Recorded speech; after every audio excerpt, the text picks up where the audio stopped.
GDI factions are fairly similar, except for maybe Steel Talons, but there are ways to tell the difference. For example, Steel Talons has 6 unique units. Let's start with production structures.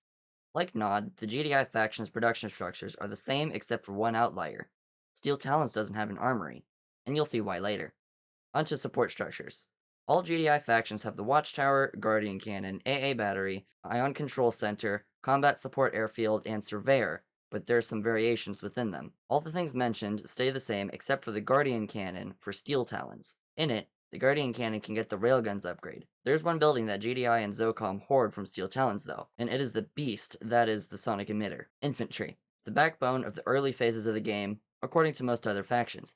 But Steel Talons said, best I can do is give you Rifleman squads, Missile squads, Engineers, and Grenadier squads. GDI and ZOCOM were more sensible with their infantry and both allowed Rifleman squads to get AP ammo and Grenadier squads to get EMP grenades. GDI has composite armor for the Rifleman squads and Missile squads, and ZOCOM has Tiberium field suits for them instead. Both factions have sniper teams and commandos, but not Steel Talons. GDI is the only one with zone troopers, and ZOCOM is the only one with zone raiders. Vehicles.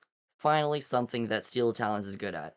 Every faction has pit bulls, slingshots, rigs, and mammoth tanks. And the only difference between them is that mammoth tanks can get the railgun upgrade in GDI and Steel Talons, and adaptive armor in Steel Talons as well. Both GDI and ZOCOM have the Predator tank and the APC, with no variation between them. GDI is the only one with the Harvester, Shatterer, and Juggernaut. Steel Talons exclusively has the Titan, Mobile Repair Unit, Heavy Harvester, Wolverine, and Behemoth. ZOCOM only has the Rocket Harvester and Zone Shatterer to itself. Aircraft is the least confusing category of them all. All three factions have the Hammerhead and the Firehawk. Hold on, Isaac, you may be thinking. What about the Orca? Okay, they all have the Orca, sort of. I'll get to that.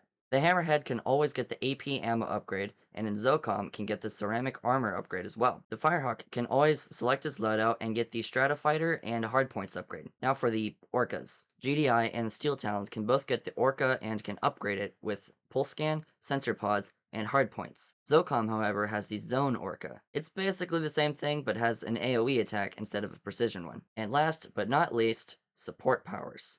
Every faction has Radar Scan, Sonic Repulsion Shield, Orca Strike, Bloodhounds, Shockwave Artillery, Orbital Strike, Supersonic Airstrike, and of course, the Ion Cannon. GDI and ZOCOM share the Sharpshooter team, but GDI has GDI Airborne and Zone Trooper Drop Pod to itself, and ZOCOM has ZOCOM Airborne and Zone Raider Drop Pod to itself. The only unique support power that Steel Talons has is Railgun Accelerator. Poor Steel Talons.